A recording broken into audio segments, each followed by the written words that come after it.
हमारे नज़दीक मोहम्मद रसूलुल्लाह सल्लल्लाहु अलैहि वसल्लम से मांगना भी शिर्क, या रसूलुल्लाह सल्लल्लाहु अलैहि वसल्लम ये कहना भी शिर्क। वो हमारी तरह तुम्हारी तरह एक बशर थे, एक आम इंसान थे।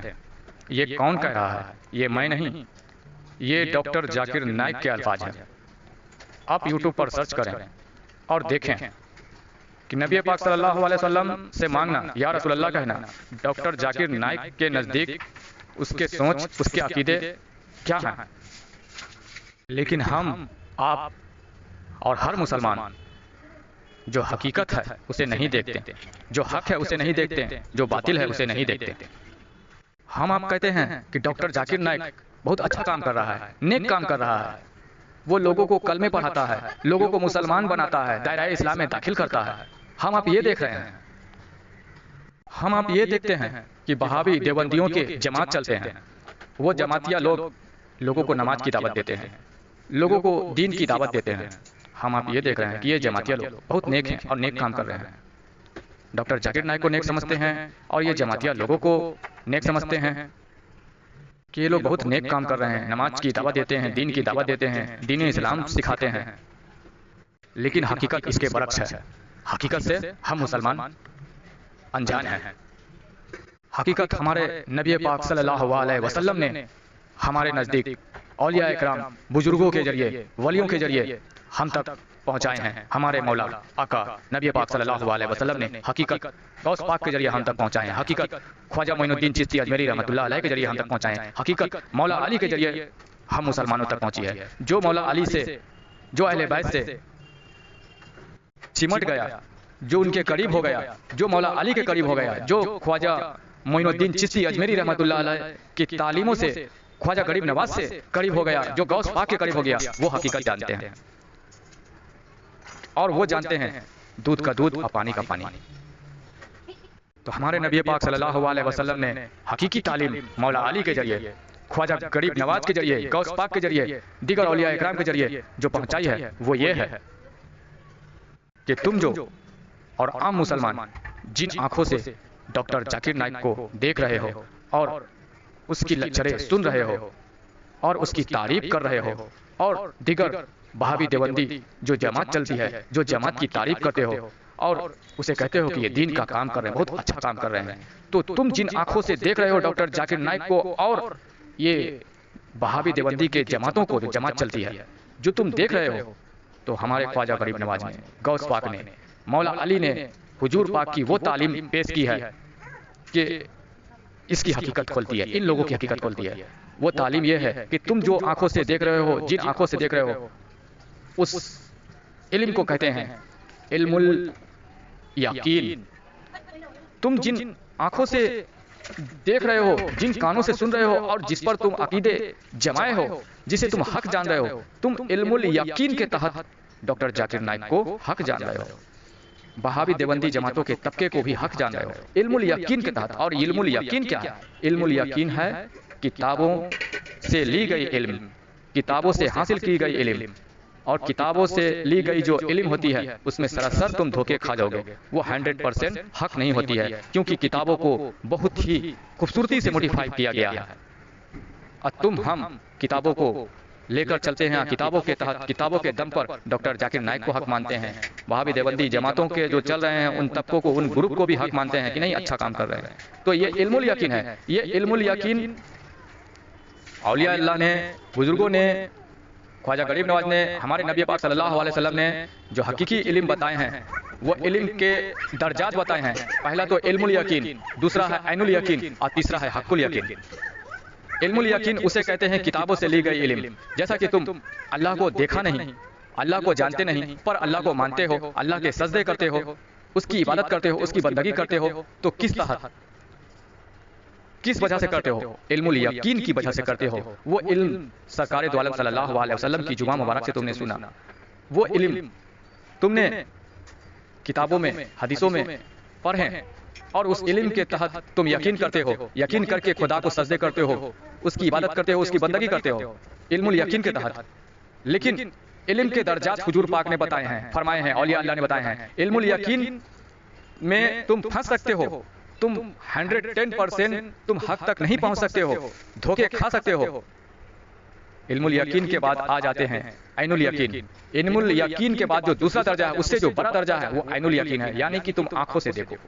इल्मुल यकीन तो तुम्हें हासिल करना है समझने के लिए, फिर उससे बड़ा दर्जा जो है वो है ऐनुल यकीन। ऐनुल यकीन के दर्जे पे आ जाओ, यानी कि तुम को अल्लाह नवाज दे, इतनी तुम मेहनत करो कि तुम ऐनुल यकीन के दर्जे पे आ जाओ कि तुम आंखों से देखो।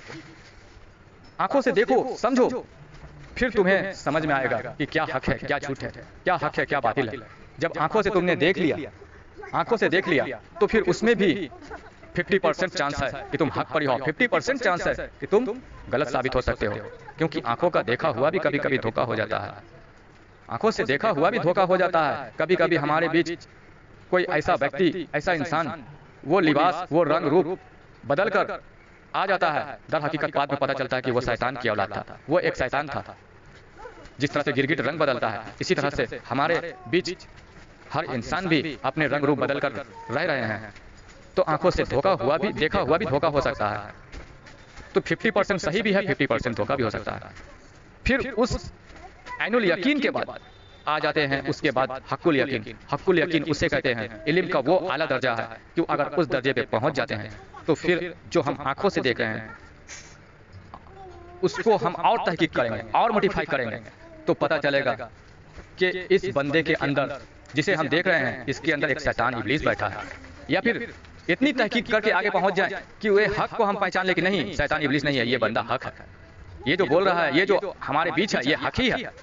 ये हो जाता है हक्कुल यकीन के दर्जे। हकीकत ये यकीन के दर्जे हैं। अगर किसी बात पर यकीन करना है, उसे हक जानना है, तो सिर्फ किताबों के दम पर, तहरीरों के दम पर हम किसी भी बात को यकीन ना कर लें, उसकी तहकीक करें, उसकी जड़ तक जाएं, ताकि हम उसे आंखों से देखें। जब आंखों से देख लें तो भी उस पर यकीन ना करें पुख्ता, तब तक हम उसकी गहराई में ना उतर जाएं, उसे महसूस ना कर लें, उसी पूरी तरह से परख ना लें, उसकी हकीकत को कुल्ली तौर पर हम जान ना जाएं।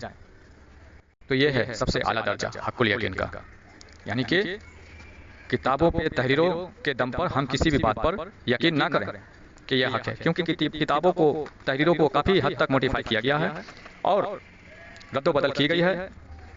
तो अगर हम उस पर यकीन कर लेते हैं तो सरासर धोखे का शिकार हो सकते हैं। इसी तरह से तहकीक करें, तफ्सीस करें, गहराई तक जाएं।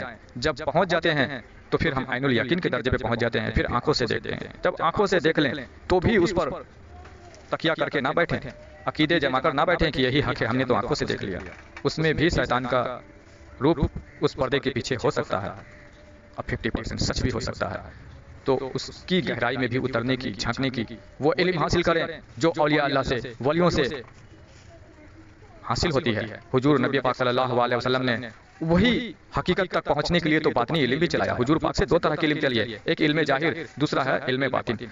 तो ये गहराई तक ले जाने के लिए, पहुंचाने के लिए हुजूर पाक सल्लल्लाहु अलैहि वसल्लम की दूसरी इल्म बातिन काम आती है। उस वक्त हुजूर पाक सल्लल्लाहु अलैहि वसल्लम की इल्म बातिन उस समय बहुत ही मददगार साबित होती है उस समय।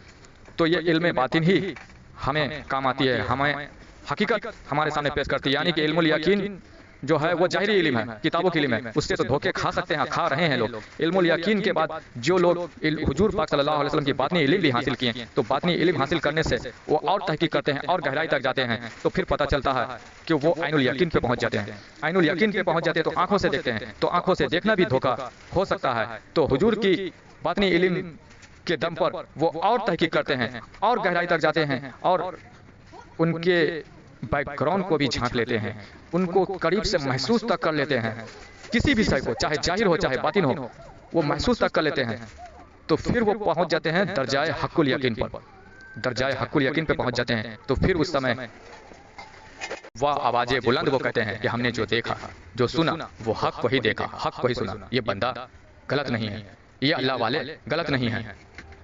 और अल्लाह को अभी जो हमने रूहानियत में दीदार किया, या अल्लाह को रूहानियत में, बातिन में देखा, या अल्लाह के जलवे देखें, या अल्लाह को महसूस किया, तो बरहक हमने हक देखा, क्योंकि बंदा हक्कुल यकीन के दर्जे पे पहुंचा हुआ है। तो ये सब इल्म हासिल करने के बाद और नबी पाक सल्लल्लाहु अलैहि वसल्लम के बातिनी इल्म से इस दर्जा तक बंदा पहुंचता है। तो जाकिर नाइक कहता है कि हमारे नज़दीक मोहम्मद रसूलुल्लाह सल्लल्लाहु अलैहि वसल्लम से मांगना भी शिर्क है, या रसूलुल्लाह कहना भी शिर्क है। और ये वहाबी देवबंदी जमात जो जाकिर नाइक के ही फॉलोवर हैं, जो लोगों को दीन की दावत देते हैं, नमाज की दावत देते हैं, ये दीन की दावत देते हैं, नमाजों की दावत देते हैं, और फिर लोगों से कहते हैं और ऐसी ऐसी दलील पेश करते हैं जो घुमा फिरा कर कि जिससे लोग यकीन कर लेते हैं। कहते हैं कि हमारे नज़दीक मोहम्मद रसूलुल्लाह सल्लल्लाहु अलैहि वसल्लम माजल्ला सुम्मा माजल्ला बड़े भाई की तरह हैं, हमारी तुम्हारी तरह बसर हैं, हमारी तुम्हारी तरह इंसान हैं, इस तरह से समझाते हैं। जाकिर नाइक भी यही बात कहता है, नबी पाक सल्लल्लाहु अलैहि वसल्लम के नज़दीक मांगना शिर्क है, या रसूलुल्लाह कहना शिर्क है। तो ये सब एक ही थाली के चट्टे बट्टे हैं। और इनसे जरा पूछो, इनसे जरा कहो कि कलमाए तैयब क्या आप पढ़ते हैं, तो कहेगा कि हाँ पढ़ते हैं। इन जमातियों से और जाकिर नाइक से पूछो कलमाए तैयब पढ़ते हैं, हाँ पढ़ते हैं, वो हमारा दीन की बुनियाद है कलमाए तैयब। कलमाए तैयब के बगैर तो हम दीन इस्लाम में दाखिल नहीं हो सकते हैं, ये बात भी मानते हैं, पढ़ते हैं। तो जरा पढ़ के बताइए, तो पढ़ के भी दिखाएगा, ला इलाहा इल्लल्लाह मुहम्मदुर रसूलुल्लाह। अब जरा मतलब बता दो, ला इलाहा इल्लल्लाह नहीं है कोई माबूद सिवाय अल्लाह के, मुहम्मदुर रसूलुल्लाह अल्लाह के रसूल हैं। क्या मतलब निकल गया कि नहीं है कोई माबूद सिवाय अल्लाह के, अल्लाह ही माबूद है, और मोहम्मद रसूलुल्लाह सल्लल्लाहु अलैहि वसल्लम अल्लाह के रसूल हैं। तो लीजिए बात और मामलात सारे खुलकर सामने आ गए। ये कलमे ने ही गवाही दे दी। तुम कहते हो कि मांगना शिर्क है, तुम कहते हो कि मर गए मिट गए, हमारी तुम्हारी तरह बसर हैं, तो लीजिए ये कलमे जो तुम रटते हो, जो तुम पढ़ते हो, ये कलमा ही गवाही दे रही है कि नबी पाक सल्लल्लाहु अलैहि वसल्लम अल्लाह के रसूल हैं, अल्लाह ही माबूद है, और हुजूर नबी पाक सल्लल्लाहु अलैहि वसल्लम अल्लाह के रसूल हैं। हैं का मतलब समझते हो? हैं का मतलब कि रोजे अजल में भी थे, आज से 1450 साल पहले भी थे, और आज भी हैं, और आगे भी रहेंगे। हैं कलमे में ये अल्फाज नहीं आ रहा, मतलब ये नहीं हो रहा है कलमे का निकल रहा कि थे, अल्लाह के रसूल थे। कलमे का मतलब ये नहीं निकल रहा है, कलमे का मतलब ये निकल रहा है कि अल्लाह ही माबूद है, और अल्लाह के रसूल नबी पाक सल्लल्लाहु अलैहि वसल्लम अल्लाह के रसूल हैं, मोहम्मद रसूलुल्लाह अल्लाह के रसूल हैं। यानी कि अल्लाह है और मोहम्मद रसूलुल्लाह है। तो लो भाई, कलमा इस बात का, कलमे की मतलब इस बात की गवाही दे रही है कि अल्लाह है और मोहम्मद रसूलुल्लाह है, और तुम कहते हो कि उनसे मांगना शिर्क है। तुम कहते हो कि हमारी तुम्हारी तरह बसर हैं, मर गए मिट गए, माशाअल्लाह। या रसूलुल्लाह मत कहो। तुम्हारी बातों का मुंहतोड़ जवाब ये कलमाए तैयब ही दे रही है, बशर्ते कि तुम जो काम कर रहे हो, दीन की दावत दे रहे हो, लोगों को कलमे पढ़ा रहे हो, पर कलमे की हकीकत ना जान रहे हो। कलमे की हकीकत जानोगे तो पता चलेगा कि ये कलमा, ये कलमे की हकीकत तुम्हारे मुंह पे तमाचे मार रही है। तुम्हारे सारे पढ़ाई लिखाई, तुम्हारी डिग्रियां, सबकी धज्जियां उड़ा रही है ये कलमाए तैयब। कलमाए तैयब को जो समझ जाए तो फिर आगे वो इस तरह की बात ना करे कि नबी पाक से मांगना शिर्क है, या रसूलुल्लाह कहना शिर्क है। पहले कलमे को समझो, फिर दीन की दावत दो।